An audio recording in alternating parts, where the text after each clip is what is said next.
In a shocking revelation on October 24th, Lude Media disclosed that the CCP is allegedly executing a large-scale infiltration plan targeting Taiwan.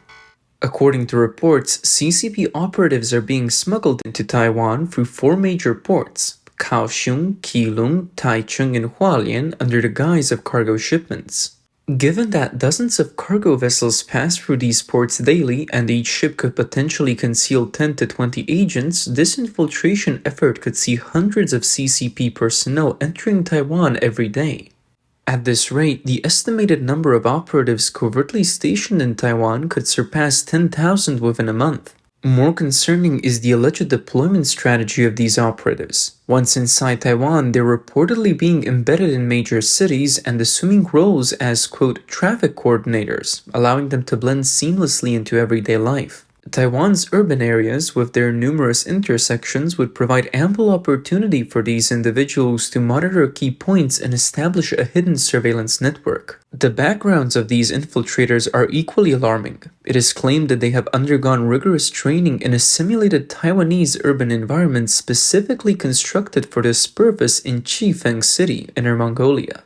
This facility reportedly replicates Taiwan's street layouts, allowing recruits to master Taiwanese traffic protocols. Armed with expertly forged identification, fluency in standard Taiwanese phrases, and even local dialects from Tainan or Kaohsiung, these agents are designed to be indistinguishable from ordinary citizens. In Taiwan's open democratic society, such traffic coordinators would be nearly impossible to spot amidst the general population. Reports of a massive CCP infiltration into Taiwan have raised alarms, with concerns that China may have positioned covert operatives across the island for a coordinated internal disruption. According to sources, these operatives, disguised as traffic coordinators and stationed at key intersections, could, upon command, turn every traffic light red simultaneously, bringing cities to an immediate standstill.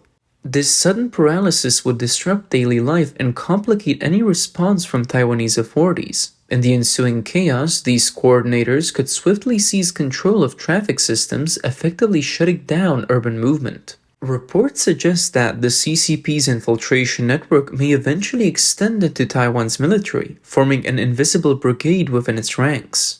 Despite Defense Minister Wellington Koo's loyalty to President Lai Ching-te, some key military positions might already be under the influence of pro-CCP officers who could potentially facilitate the covert entry of CCP operatives into the armed forces.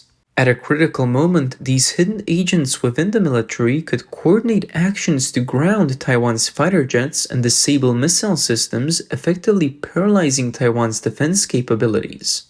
Should the US be unable to provide timely assistance, Taiwan could fall under CCP control without even realizing the extent of the infiltration. This unprecedented infiltration threat poses a seemingly insurmountable challenge to Taiwan's defenses. Conducting thorough background checks on all personnel would require extensive time and resources and could also face legal obstacles, restricting citizens from participating in voluntary roles without solid evidence risks violating legal principles. Authoritarian regimes are known for exploiting these very frameworks in democratic societies, using the rule of law as an entry point for infiltration. If the US does not remain vigilant to the CCP's steady aggressive maneuvers, Taiwan's internal security could be compromised at an accelerated pace, deepening the risk of internal destabilization and loss of control. Following intelligence disclosed by Lude Media on an alleged CCP infiltration plot in Taiwan, the US and Japan launched a large-scale military exercise codenamed Keen Sword 25. This operation, involving 45,000 troops, 40 naval ships, and 370 aircraft, was widely seen as a direct response to the immediate threat facing Taiwan. The meticulously timed deployments suggest that US intelligence networks are not only precise but have also preempted CCP's plans, positioning their forces ahead of any potential action. This scenario echoes the 2022 standoff during the then House Speaker Nancy Pelosi's visit to Taiwan. At that time, CCP High Command allegedly tried to pressure President Tsai Ing-wen's administration through internal contacts within Taiwan's defense sector with the goal of landing a roll-on roll-off ship loaded with tanks at a Taiwanese port and deploying them on city streets. The plan was ultimately thwarted by an approach of a U.S. aircraft carrier strike group, which forced the Chinese ship to turn back, eventually returning to unload at Qingdao. Captured on satellite, images of the ship retreating spread widely online, fueling heated discussions. Recently, Xi Jinping appears even more unsettled. On October 21st, he visited Fujian province, followed by an inspection at a rocket force base in Anhui where he closely monitored the missile site's progress, a move seemingly aimed at reinforcing his confidence in the PLA's capabilities. These inspections suggest Xi's attempts to reassure himself that the PLA can indeed carry the weight of his ambitions. October 2024 also marks a critical period leading up to the US presidential election, with global attention focused on America, providing China with a relatively less scrutinized window. For Xi Jinping, this may represent his last strategic opening. Failure to achieve a breakthrough on Taiwan could render years of military pressure and diplomatic maneuvering ineffective. With his current term ending in 2027, Xi faces significant internal pressure to realize his vision, fueling the CCP's increasingly aggressive infiltration and influence strategy. In response to recent US preventative military measures, China has adopted a detour approach, seeking to stretch the US defense line across the First Island chain amid ongoing Keen Sword 2024B exercises. The CCP's multi-pronged strategy appears designed to divert US attention, relieving pressure on its primary target. On the 13th, China dispatched its Coast Guard to patrol the waters near the Senkaku Islands, a move perceived as an attempt to stir sensitivities between Taiwan and Japan. Not to be outdone, the Northern Theater Command's Air Force conducted a live-fire drill, with jets launching rockets in a show of force aimed at showcasing their military presence. But Taiwan's intelligence system had already anticipated these maneuvers, closely monitoring all activities. The so-called blockade actions appeared to be more posturing than a concrete threat. The next day, on the 14th, the Southern Theater Command's Navy initiated an air combat exercise purportedly to enhance combat readiness. At the same time, the Liaoning aircraft carrier entered the Bashi Channel, seemingly attempting to disrupt maritime connections between Taiwan and the Philippines. Despite these moves, Taiwan's intelligence capabilities kept real-time tabs on the carrier's position, and officials remained unconcerned by the blockade maneuvers. Meanwhile, North Korea also issued a statement, deploying 8 artillery brigades near the front lines in response to what it described as a potential drone invasion. This announcement adds yet another layer of tension to the region as China's displays of force continue against the backdrop of complex regional dynamics. Despite China's intensified military maneuvers around Taiwan and neighboring regions, recent drills reveal notable shortcomings in the People's Liberation Army's combat capabilities. The Northern Theater Command employed outdated J-7 and J-8 fighter jets from the 1970s, aircraft vulnerable to modern radar and ineffective in contemporary air combat. Meanwhile, the Southern Theater Command's air combat exercises were plagued by issues, with disorganized red team formations and some pilots even losing their way at night, highlighting deficiencies in operational skills. Despite these flaws, the US has maintained a cautious approach. Just one day after China's exercises concluded, the US, in coordination with allies including the Philippines, launched a large-scale 10-day joint exercise with participation from Australia, the United Kingdom, Japan, South Korea, and other key allies. This was quickly followed on the 23rd by the initiation of Keen Sword 25. These joint exercises underscore the US strategy of deterrence, which has effectively countered China's multi-pronged maneuvers. Facing limited success with direct confrontations, China employed a risky strategy by taking advantage of a typhoon, Tanmei, which is moving toward Luzon at a speed of 15 to 20 kilometers per hour. From October 24th to 27th, China conducted intensive live-fire drills along its eastern coast, from Liaoning to Guangdong, including the South China Sea. This coordinated exercise during severe weather suggests a new hybrid tactic that combines natural forces with strategic maneuvers. The insidious nature of this approach lies in its direct interference with maritime routes. Rather than directly attacking or detaining vessels, China's drills in combination with the typhoon force ships to alter their courses, leading to delays. A standard 10-hour journey might stretch to 48 hours or longer, exposing ships to dangerous weather conditions. This tactic, reminiscent of strategies from both world wars, aims to disrupt enemy logistics by leveraging severe weather as a natural weapon, forcing vessels into perilous detours. The positioning of China's three aircraft carriers has raised regional concern, with one stationed near Shanghai, another patrolling south of Taiwan's median line, and a third near Hainan Island.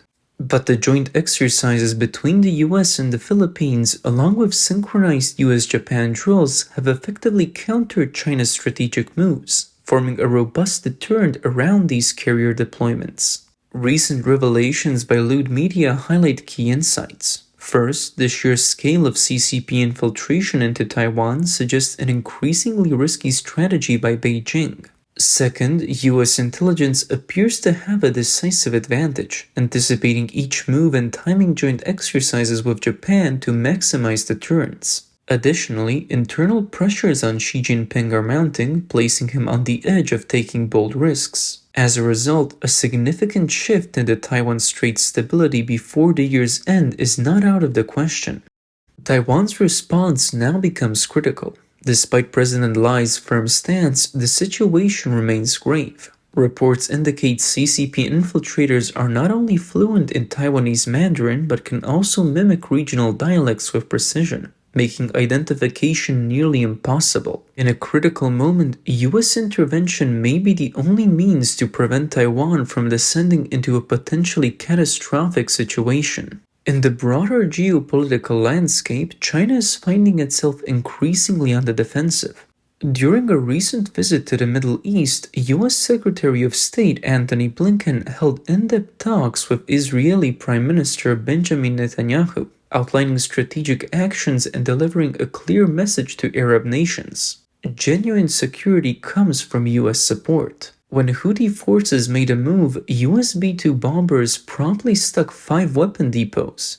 Similarly, when Israel's air defenses faced threats, the US quickly deployed TAAD systems, leveraging space superiority to build a solid defensive line for Israel and neighboring nations. China's efforts to court allies in the Middle East appears increasingly ineffective, particularly as Russian-made weapons underperform on the Ukrainian battlefield, further eroding Beijing's military credibility. Confidence in China's security promises has dwindled. Even Hamas leader Yahya Sinwar has lost faith in the tunnels China helped construct, opting to operate above ground, while Israel's leader Ayatollah Khamenei watches anxiously. Under the looming threat of precise US strikes, China struggles to secure Middle Eastern support.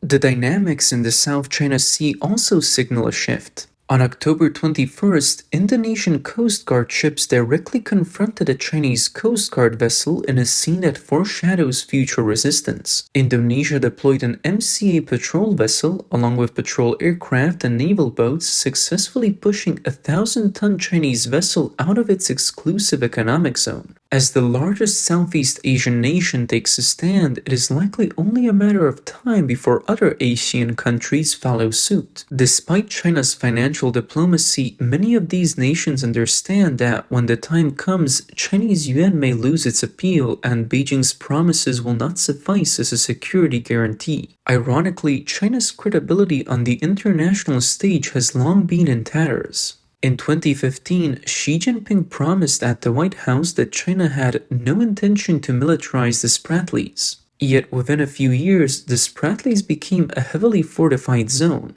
This unfulfilled pledge is a reminder to the global community that behind Beijing's assurances often lie empty promises. Now, as China attempts to rely on dollar diplomacy and hostage diplomacy, it finds that such tactics are no longer enough to secure genuine alliances in critical moments.